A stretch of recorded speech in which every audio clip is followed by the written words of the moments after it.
비슷한 제보를 받았는데요. 오늘 새로운 사실이 밝혀졌습니다. 애초에 10월 11일 날 보도됐던 건 애초에 9월 중순으로 브리핑을 했던 계획이 있었습니다. 근데 그 과정에서 영등포 경찰서장이 브리핑을 연기하라고 했고 용산에서 관심을 많이 갖고 있다. 심각하게 보고 있다. 이런 얘기를 들었습니다. 이런 얘기를 들었을 때 그 증인 심정이 어떻습니까? 처음에 경찰서장께서 용산에서 이 사건 알고 있다, 심각하게 보고 있다, 그 얘기를 했을 때는 머릿속이 하얘지는 그런 느낌이었습니다. 보통 괘씸하게 보고 있다는 그런 그러니까 얘기. 현장에서 열심히 의욕을 갖고 원칙을 갖고 수사한 직원들에 대해서 압력을 가하면서 브리핑까지 연기시킨 거는 분명히 무슨 배경이 있다고 보는데요. 혹시 증인이 생각하시는 그런 배경이라든가 생각하는 그런 게 있습니까?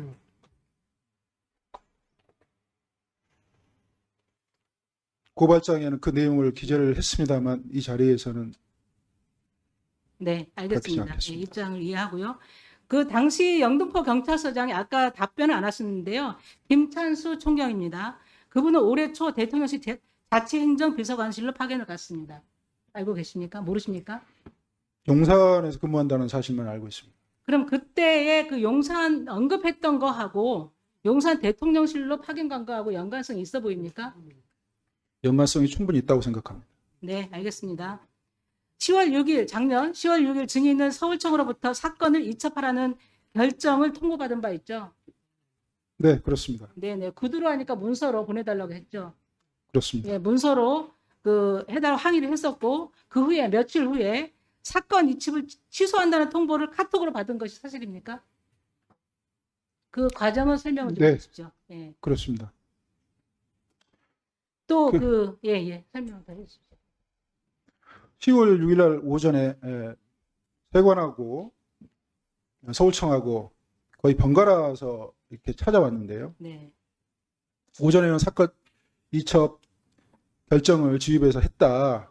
이렇게 얘기를 해서 저희 팀장들하고 왔던 폭력계장하고 배석한 직원이 2명 있었는데 폭력계장하고 다툼이 많이 됐습니다. 심지어는 그 서울청장 명령이 위법하니까 따르지 않겠다라는 팀장의 저항이 있었는데 제가 옆에서 지켜보다가 싸움이 커질 것 같아서 만류를 합니다. 그래서 제가 수명하겠다, 따르겠다, 대신 공문으로 보내주고 이 브리핑을 하기로 했는데 이게 브리핑이 붕 떠 있는데 권한도 없는데 브리핑 못하겠다, 가져가라, 이렇게 얘기를 했더니 폭력계장이 그거 우리 서울청에서 하기로 했습니까? 과장님이 하기로 한 거 아니에요? 알아서 하세요, 이렇게 했습니다. 그리고 나서 더 다툼이 있었는데 구체적인 얘기는 생략하고요. 서울청장 폭력계장이 귀가하는데 따라가서 제가 부탁을 했습니다. 우리가 저항하는 모습 보였다고 청장님께 말씀드리지 말아달라. 저는 제 부서에 직원들이 많기 때문에 불이익 받을까 좀 걱정이 됐던 겁니다. 네네, 알겠습니다. 네. 그리고 그 지휘라인도 아닌 조병로 당시 서울청 생활안전부장이 수차례 전화를 걸어서 세관 수사 내역을 보도에서 빼라, 이게 요구를 수차례 했죠. 그 조병로 근데 경무관께서 저는 전한 것은 10월 5일 네네네. 한 번입니다. 네네. 네. 그리고 관세청으로부터도 청탁을 받은 바 있습니까? 수사 관련해서?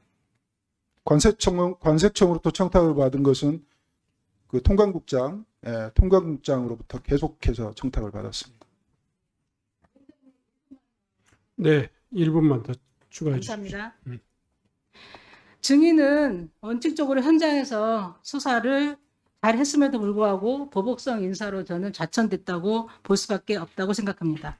지금까지 이 마약수사 외압 사건은 조 경무관 개인의 위법 행위에 초점이 맞춰져 있었습니다. 그러나 오늘 그 증인의 진술로 보면 대통령실, 경찰 고위 간부, 관세청, 검찰 등에서 전방위적 수사 외압이 이루어졌던 걸로 보입니다. 그래서 위원장님께 요청드립니다. 이 부분은 좀 더 우리가 증인과 참고인을 더 채택을 해서 행안위 차원에서 청문회가 필요하다고 생각합니다. 국민들께 진상을 명명백백하게 밝히고 잘한 사람들은 상을 받고 잘못한 사람들은 처벌을 받도록 이런 정의사회를 구현하기 위해서 청문회를 추진해 주십시오. 강력하게 요청드립니다. 7월 달에 영등포 경찰서 형사 입과장으로 재직했죠. 네, 그렇습니다. 7월 달에 한국, 중국, 말레이시아 다국적 마약 밀반입 첩보를 입수하고 8월부터 수사를 해서 많은 사람을 구속했어요. 그렇죠. 네, 그 그렇습니다. 과정에서 인천 세관 직원들이 연루된 사실을 확인하고 9월 달에 인천 세관이 현장 조사 가서 연루 의혹에 필요한 사실을 다 확인했죠. 네, 그리고 이 사실은 윤희건 경찰청장에게 보고됐고 윤희건 경찰청장은 이것에 대해서 많은 칭찬을 했죠. 네, 그렇습니다. 오늘 아침 모 언론사 기사에 나온 내용입니다. 그렇게 칭찬까지 했는데 그 당시 영등포 경찰서장이 김창수 서장이 우리 백혜룡 과장에게 그 작년 9월 20일 날 지시를 하죠. 뭐라고 지시했습니까? 9월 20일 예정됐던 브리핑을 연기한다. 이 세관 직원이 마약 밀반입에 연루된 사실을 용산이 잘 알고 있다. 또 용산이 심각하게 생각하고 있다라고 이야기했다라고 언론에 보도되어 있는데 그게 사실인가요? 네, 모두 사실입니다. 사실이에요? 네, 모두 사실입니다. 그러면 요 내용은 증인이 공수처에 관련 경찰 공무원들을 고발한 고발장에 이 내용이 적시되어 있습니까? 적시했습니다. 예, 좋아요. 그러면은 김찬수 서장은 현재 어디 근무합니까? 지금 용산에 근무하는 걸로 알고 있는데 대통령실에 근무하죠. 정확히 어디서 예, 근무하는지 대통령실에 근무하고 있습니다. 제가 확인해 보니까 대통령실에 근무하고 있습니다. 그러면 증인은 조금 전까지만 해도 경찰청장이 마약 수사 잘했다 칭찬했는데 갑자기 경찰서장이 용산에서 다 알고 있다. 심각하게 생각한다. 예정된 브리핑을 연기하자. 이야기를 듣고 어떤 생각이 들었어요? 경찰서장께서 밤 9시에 그 전화를 주시고 심각한 어투로 이렇게 말씀을 하셨는데요. 그 전에 여러 가지 전조 증상이 있었습니다. 그래서 걱정을 하던 차에 경찰서장께서 이 사건 용산에서 알고 있다. 심각하게 보고 있다. 브리핑 연기하십시오. 그래서 제가 다시 묻습니다. 소장님, 제 신뢰가 깨지는 일입니다. 안 됩니다. 했더니 소장님이 지시하는 겁니다. 이렇게 얘기합니다.